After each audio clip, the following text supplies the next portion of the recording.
Bienvenidos a Razones para Ver, el programa de Fuera de Serie, donde os comentamos por qué tenéis que ver una serie analizando sus primeros episodios y siempre sin spoilers. Hoy vamos a hablar de la segunda temporada de Loki, en la que volveremos a acompañar a Tom Hiddleston y a Owen Wilson a través del tiempo y del multiverso. Yo soy CJ Navas y para hablar de Loki me acompaña el viajero temporal Juan Francisco Bellón. Juan, ¿cómo estamos? Muy buenas, pues yo es que después de ver estas series es que tengo necesidad de viajar en el tiempo porque anoche no me acordé de descongelar la sopa para hoy y a mí me viene muy bien para estas cosas. Diga sí, para esas cosas y para tantas otras vendría desde luego muy pero que muy bien tener todos los cachivaches y todas las cosas que tiene la gente de la TVA, de la agencia temporal. Como siempre, sabéis que en Razones para Ver hablamos sin spoilers, yo los advertí al principio, pero evidentemente tenemos que hacer todos los spoilers del mundo de la primera temporada de Loki. Así que si no habéis visto la primera temporada, abandonad el programa, id a ver la primera y luego después. Hemos podido ver, Juan Francisco y un servidor, 4 de los 6 primeros episodios de la segunda temporada, pero antes yo creo que podemos hablar un poquito de qué nos pareció esa primera. ¿Qué te pareció a ti Loki cuando se estrenó en su momento, Juan? A mí me encantó porque en aquel momento veníamos de ver WandaVision, que fue la primera serie de Marvel que ya puso el listón bastante alto. Y para mí esta Loki me encantó y de hecho es mi serie favorita de Marvel. El resto para mí no han acabado de llegar a la altura. No porque algunas de ellas sean mejores o peores, sino porque me da la sensación que Loki es la que más empaque tiene, tanto a nivel de trama como a nivel visual, estético, de evolución de personaje. Me da la sensación de que lo que hace, lo hace bien y bastante bien, y en el resto como que siempre hay algo que se descolgaba en algún momento. Yo, mi serie favorita de Marvel sigue siendo Daredevil, se ponga como se ponga, que eso sigue siendo serie de Marvel y que ahora está dentro de Disney Plus. De las que ya consideramos, evidentemente, fuera de ese acuerdo inicial con Netflix y de todas esas series que salieron inicialmente, a mí me sigue gustando más WandaVision, quitando el último episodio en el que volvemos a tener, yo creo que uno de los males endémicos de los últimos tiempos de Marvel, que es ese exceso de efectos especiales y de batallas complicadas de poder ver y de todo a prisa. A mí Loki me gustó más la idea de Loki, la escenografía de Loki, creo que es la serie más bonita de todas las que tiene Marvel de ver, es realmente impresionante. Y luego, más allá de las interpretaciones de ellos, yo creo que está tremendamente bien Tom Hiddleston, Owen Wilson, era para hacer, si no fuesen los protagonistas, para hacer un spin-off solamente de ellos dos, viajando por el mundo o haciendo lo que quisieran. Y luego yo creo que fue una sorpresa. Gugu Mbatha-Raw es una actriz que a mí me encanta, nunca he encontrado una cosa que liderar, tuvo esta cosita llamada Surface en su versión original en Apple, que yo creo que pasó sin pena ni gloria, aunque ha sido renovada por una segunda temporada. Y yo creo que el personaje de Sylvie, que no deja de ser una variante del propio Loki, que hacía Sofía Di Martino, estaba muy muy bien. Yo creo que fue una gran incorporación y una mujer que yo no la había visto para nada. Y la relación entre ellos dos que nos introducían a partir del segundo o tercer episodio aproximadamente, hasta ese encuentro final que tenían con aquel que permanece, He Who Remains, que interpretaba el que iba a ser, ya veremos y luego comentaremos un poquito de eso, el futuro de Marvel en la próxima etapa, en las próximas fases, que era Jonathan Majors, en unos episodios que a mí desde luego me encantaron en su momento, Juan. Sí, y además el personaje de Sylvie, que es esta variante de Loki, a mí me encantaba porque al final el propio Loki acaba enamorado de ella, que es como decir que acaba enamorado de sí mismo, todo mezclado con estos viajes en el tiempo, en el multiverso y todo, y me pareció un cóctel explosivo. Además que trataba más la evolución de personaje. De verdad aquí lo sientes con la redención del propio Loki, que no era el mismo Loki que habíamos estado viendo hasta esa hora, porque ya era una variante de ese primer Loki. Y todo eso mezclado con una narrativa que no te hacía parar de viajar, que tocaba temas muy profundos y temas filosóficos, existenciales como la fe, libre albedrío y todo eso, pues le iba dando como una serie de capas de profundidad que a mí realmente me cuesta ver en otro tipo de producciones de Marvel en el que sí se tocan, pero como que se araña la superficie normalmente y nunca vemos cómo van más allá. Y aquí sí que sentía todo eso, y como tú decías, luego todo el elenco de personajes y lo detallado que era la producción de la serie, la producción de los escenarios, de los detallitos, de cómo combinan colores, es una pasada esa. Y lo único que creo que sí que me quedé con ganas, porque era esa Miss Minutes, de la que ahora hablaremos, porque la primera temporada sentías que estaba como ahí, bueno, pues un poquito de relleno y que no tenía más chicha de la que se enseñaba. Yo ahí discrepo. A mí era uno de mis personajes favoritos de la primera temporada. La voz original la pone Tara Strong en la versión original, como os digo, americana de la serie, pero es cierto, como adelanta Juan, y ahora comentaremos, que cobra mucho más importancia. De hecho, yo os avanzo que es lo que más me ha gustado posiblemente a mí de esta segunda temporada. Si no es oficial, una vez más, si no habéis visto la primera temporada, abandonarlo aquí, porque voy a meterme justo en el meollo, porque además es que la nueva temporada empieza justo donde acabó la anterior, en el momento en que Loki se ve inmerso en una batalla por el alma y el control, de alguna forma, de la autoridad de la variación temporal. Junto a Mobius, el cazador B-15 y un equipo de nuevos y viejos personajes, Loki tiene que navegar por un multiverso en constante expansión y cada vez más peligroso, en busca de Sylvie, la juez Renslayer, Mis Minutos y la verdad de lo que significa poseer libre albedrío y un propósito glorioso. Como siempre hacemos en Razones para Ver, escuchamos el tráiler de la segunda temporada de Loki y seguimos hablando de ella.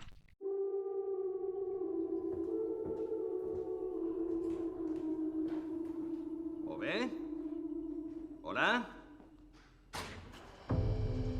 Tenemos un pequeño problemilla que queríamos consultarte. ¡Mobius! ¡Guau! Me alegro de volver a verte. Eso es lo que está pasando. ¡Guau! Deslizamiento temporal. ¿Lo conoces? Sí, ¿Lo has visto? sí. ¿Puedes arreglarlo? No. El deslizamiento es imposible en la VT. Ya, pero acabamos de verlo. Sí.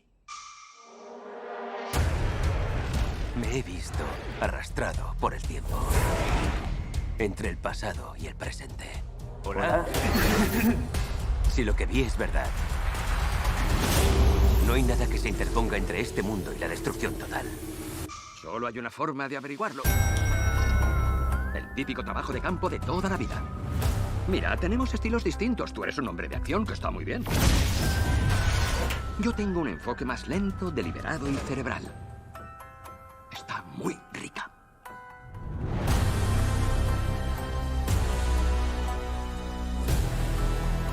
Salvar este lugar depende de nosotros. ¿Esto es una grieta? ¡Ya está! Hagamos lo que hagamos. Jugamos a ser Dios. Somos dioses.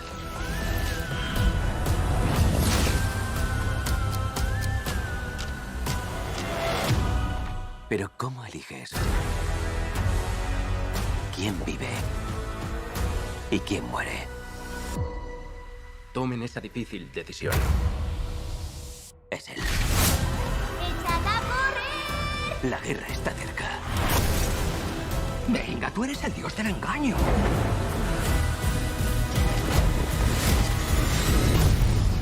Siempre lo he sido y siempre lo seré.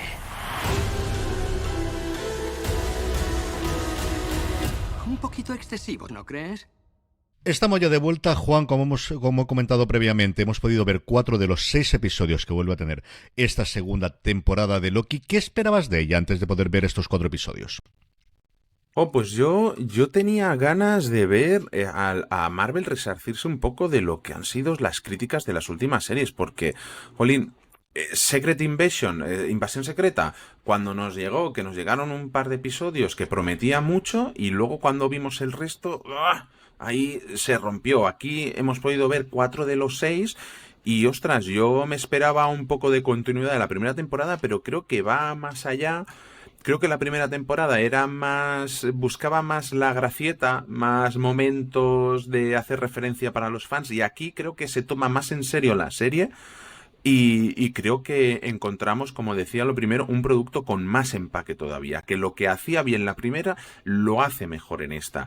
Y incluso es que el estilo visual, cómo va más allá, la cinematografía, todo, creo que está en un momento jolín, que yo espero que adelanten una posible tercera temporada, la verdad, porque creo que podían arreglar muchas cosas de lo que ha ido Marvel mal últimamente.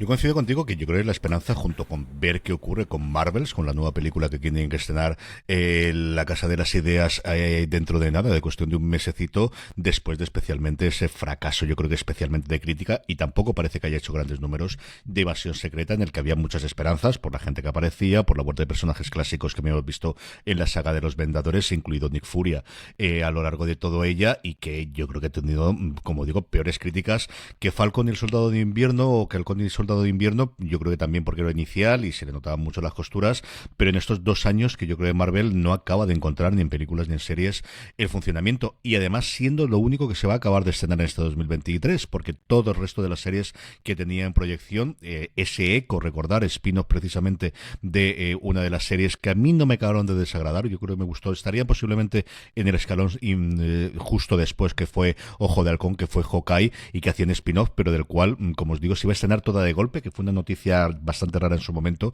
y se ha pasado en 2024 junto con toda la de Agatha Darkness y toda la del resto de las cosas que tengamos. Yo creo que están en un momento de, no sé si han aprovechado la huelga de guionistas y ahora la huelga de intérpretes para intentar resetear un poco y encontrar el movimiento. Tuvieron cambios y salida de alguien muy importante en la directiva, como conocimos, y en general es que Disney está en un momento complicado. Centrándome ya en Loki, que me enrollo como siempre con las cosas de industria y esto no puede ser, yo esperaba de ella que volvimos a tener a los mismos personajes y que sí, yo creo que funcionase un poquito de enlace de qué es lo que quiere hacer en esta nueva fase Marvel. Tampoco tenía muy claro, quería volver a ver lo espectacular que era la serie, se habían gastado el dinero, y yo creo que eso, y una vaya por delante, creo que la serie es preciosa de ver. Es complicadísimo que tengas en la combinación de planos bonitos de hacer cuando hacen en estudio, de toda la parte de la TVA, sigue siendo preciosa esa combinación que tienen de clásicos, siendo una cosa muy moderna, pero de tecnología clásica al mismo tiempo con comunicadores, y esa combinación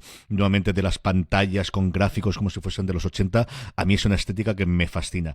Y luego aquí lo que vemos es que salen muchos exteriores. Lo vimos también en la primera temporada, pero aquí especialmente el tercer y el cuarto episodio tenemos mucho rodaje y con muchísimos extras. Se ha notado que el COVID ya ha terminado, al menos para el poder contar con extras y con rodajes en varias recreaciones históricas que se tienen, porque al final pues es lo que te permite los viajes en el tiempo, y no son como la primera temporada de es que no podemos meter más a 20 o 30 personas, el resto imaginároslo o ya los meteremos. No, aquí se nota que lo han tenido, y ahí especialmente en el tercer episodio varios momentos brutales de un Chicago clásico en el que vemos centenares de personas, no sé cuántos habrán replicado posteriormente.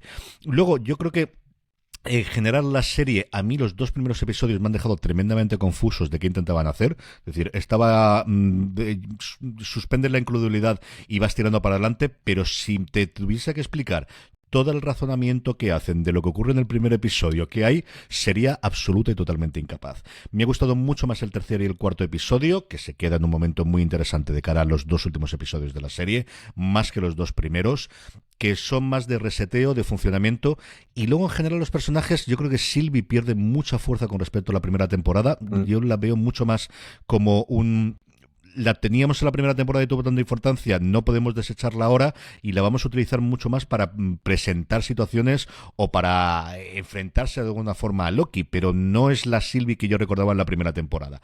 Dicho eso, ella sigue estando muy bien cuando le dan papel para poder hacerlo, el resto de los personajes también, y especialmente esa relación que tienen nuevamente entre Loki y Mobius, que yo creo que es en lo que se asentaba en la primera temporada, pero especialmente esta segunda, y que le da los momentos de alivio junto con el personaje de Ke Huy Quan que comentaremos a continuación, de alivio cómico, que también es marca de la casa, que al final esto no deja de ser una serie de Marvel.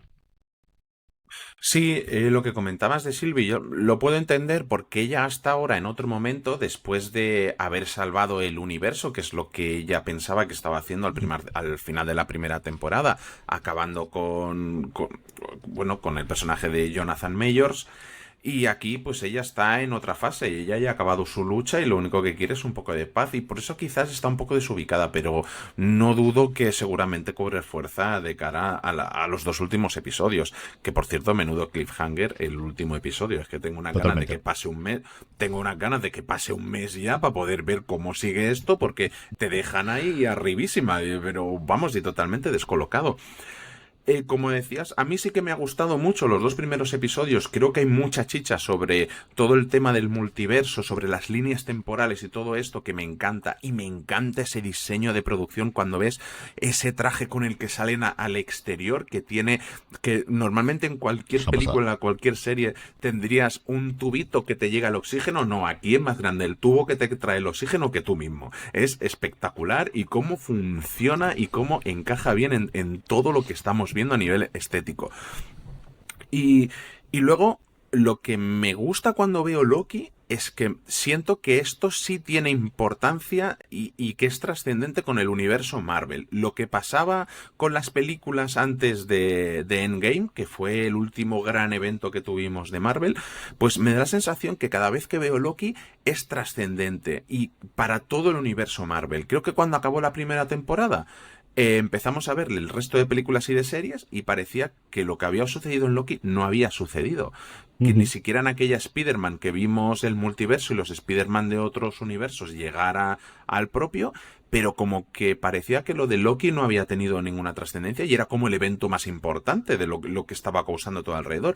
Y en el resto de películas como que ha quedado todo desdibujado, que no sabías a qué venía una cosa de la otra porque solo se nombraba. Parece que confían demasiado en que la gente se lo sepa todo al dedillo y no puede ser así. Creo que antes de Endgame se explicaba todo muchísimo mejor y de una manera más sencilla. Y de nuevo aquí, pues eso, incluso el personaje de Renslayer, que la vimos escapar al final de la primera temporada, me ha encantado aquí. De hecho, ahora lo comentaremos, porque yo pensaba que iba a ser la solución al problema de Jonathan Majors, y luego... No, esto tampoco lo es. Y eso, y al final siento que se siguen explorando toda esa cantidad de temas profundos, las consecuencias de las acciones en el espacio-tiempo, que cobra todo cada vez más importancia. Pues yo estoy súper contento. Y lo que decías de los secundarios, pues que Hui Kwan está maravilloso, porque es que este chico no hay una película, una serie en la que salga en el que no te haga sonreír, en el que no te den ganas de darle un abrazo, es que es imposible. Y luego a mí el que me ha sorprendido, que parecía un secundario de bulto, es Rafael Casal, alguien que podría parecer que ha nacido aquí en Vilanova y la Geltrú, pero no, es de San Francisco, si no me equivoco, o de Los Ángeles. Músico, compositor, guionista, un chico que no hace de todo y que yo lo tenía totalmente desubicado. Pero, oye, es que es eso, está todo el mundo bien, es que todo encaja y todo funciona. Sí, la serie lo que nos va a contar en estos arranques de la temporada es las consecuencias de lo que hizo Sylvie. Sylvie al final lo que hace es votar por dar libre albedrío a todo el mundo cuando se dan cuenta de que cada vez que están erradicando una de esas ramas que se van fuera de lo que controla la TVA, realmente lo que estás haciendo es matar a gente. En un multiverso, en un universo distinto al tuyo que posiblemente no conozcas, pero no dejas de matar a gente, ¿no? Y el personaje de ese copia de Kang que interpreta Jonathan Majors lo que dice es: si acabas conmigo, esto lo que va a provocar es que yo ya no pueda tener este control y todo se desperdigue, y ella dice, ya, pero es que esto es la solución que tiene que haber, y eso es lo que vamos a tener. Lo que tenemos es una carrera contra reloj con distintas facciones para controlarlo de forma distinta, de ver cómo gestionar ese multiverso que se expansiona, que veremos qué efecto tiene para el resto de las películas y el resto del universo Marvel, y que la TVA no está preparada para poder controlarlo, y es lo que vamos a ir viendo constantemente. Ahí entra en juego el personaje de Ke Huy Quan, que se nos presenta, y tiene toda la razón Juan, es decir, es el líder y tener la sonrisa en la boca, o sea, absoluta y totalmente como la persona que arregla las cosas, es decir, el que está el fontanero realmente, el fontanero y arregladlo todo dentro de la TVA, la persona que hace el manual de instrucciones que se entrega a todos y cada uno de los miembros, que nadie lo lee, con la salvedad de un personaje que recuperamos también de la primera temporada y que lo sigue a pie juntillas y que lo vamos teniendo. Y luego Jonathan Majors, que cuando yo lo miré en IMDb no parecía para nada que había estado en ninguno de los episodios. Es cierto que hasta que no se estrenan no aparecen todos, pero ves que Tom Hiddleston ya aparece en IMDb 12 episodios y algunos de los principales también, no en el caso de Majors. Creo que en el caso de Sylvie tampoco parecía que estaba, sí, también parece que está en los 12, que todos conoceréis, y si no, bueno, pues os avanzamos, que tiene un serio problema de varias denuncias de mujeres en Estados Unidos. Su juicio se ha postergado en Nueva York como 3 o 4 veces, y aquí no aparecen los 2 primeros episodios, pero sí en el tercero, en un personaje que yo creo que vale la pena que no avancemos nada, porque vuelvo a demostrar que es un grandísimo actor. Veremos cuál es el futuro y qué es lo que le queda, pero es un pedazo de actor. A mí ya me lo pareció en su momento cuando lo vi en Universo Lovecraft, y es algo tan diferente de lo que hemos visto de él hasta ahora. Sí, creo que es que cada vez que vemos a Jonathan Majors es capaz, yo creo que es uno de esos grandes actores que sabe hacer cada personaje suyo y hacerlo distinto y que nunca lo veas a él. Creo que es muy bueno. Ahora, el problemón que tiene Marvel con este señor es gigantesco, porque si se confirma todo lo que ha salido, todas las denuncias y todo, este señor está fuera. Que si no lo han echado a día de hoy todavía es porque tiene una cláusula de 20 millones de dólares que dudo mucho que quieran pagarle. Entonces, ¿qué ocurre? Que creo que aquí tenían la solución con un personaje que en el cuarto episodio se ha desvanecido esa posibilidad de poder sustituirlo al personaje de otra manera. Es la sensación que yo tenía. Dicho esto, fácil arreglo para esto lo veo complicado. Yo quizás, como decía, adelantaría una tercera temporada de Loki, le daría prisa y arreglaría todo esto si finalmente no pueden seguir con Jonathan Majors, porque si se confirma todo lo que hay, a este señor se lo tienen que quitar de encima porque va a ser más un problema que otra cosa.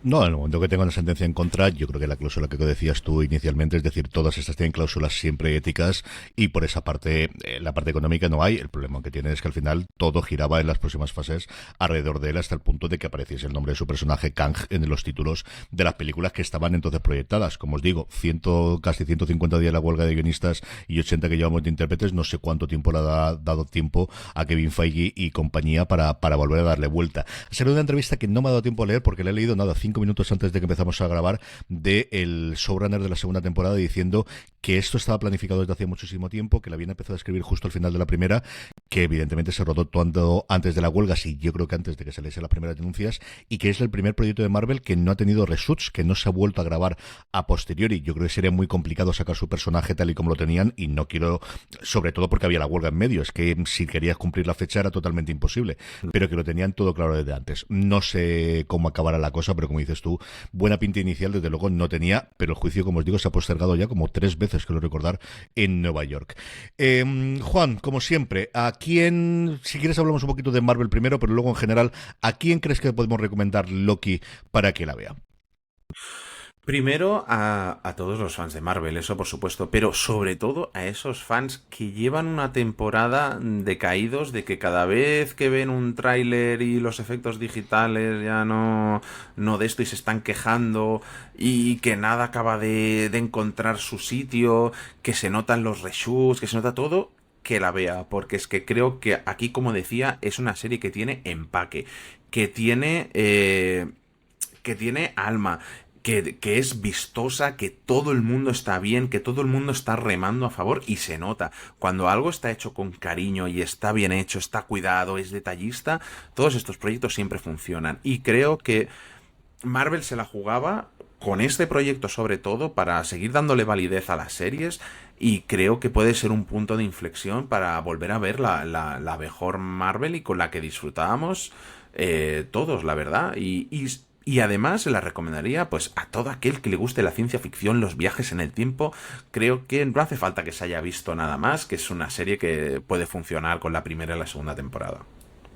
La crítica que hacía Dan Feinberg en el Hollywood Reporter la comparaba muchísimo con Doctor Who. Y tiene razón. Yo creo que es una serie en la que al final tiene mucho y bebe hasta el punto de toda la parte de la jerga técnica que aquí se la toma mucho más en serio de lo que se lo toma normalmente Doctor Who. Yo creo que con esa salvedad, yo creo que hay gente a la que, especialmente el primer episodio, a los 30 minutos, de decir, ¿pero qué me estás contando? Te puede tirar para atrás. Si entras en el juego de la serie y tiras para adelante, y preciosa de verdad, hay pocas series que se vean tan bonitas como se ve en esta, y te quedas con los personajes y los diálogos entre ellos, sabiendo que tienes partes tremendamente serias con partes divertidas. Ahí, es decir, el que los dos se sienten a comer unas tartas de unos colores absolutamente imposibles entre Mobius y Loki es una de mis escenas favoritas de los 4 episodios que he visto, y está en el primero, y es de verdad de esas 1 o 2 en todos los episodios, siempre tienes algo a lo que agarrarte. Es una serie en ese sentido que no te va a fallar. Creo que es mucho mejor y con mucho más sentido la tercera y la cuarta, y luego el personaje de Miss Minutos.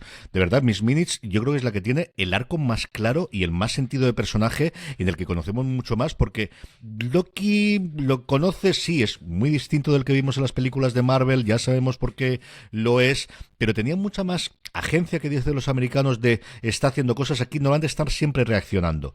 El personaje que para mí, desde luego, es la revelación en esta de aquí y en el que le ves mucho más en lo que tiene, y además con todo el tema de inteligencia artificial tan en boga a día de hoy, es Mis Minutos, que a mí me ha fascinado.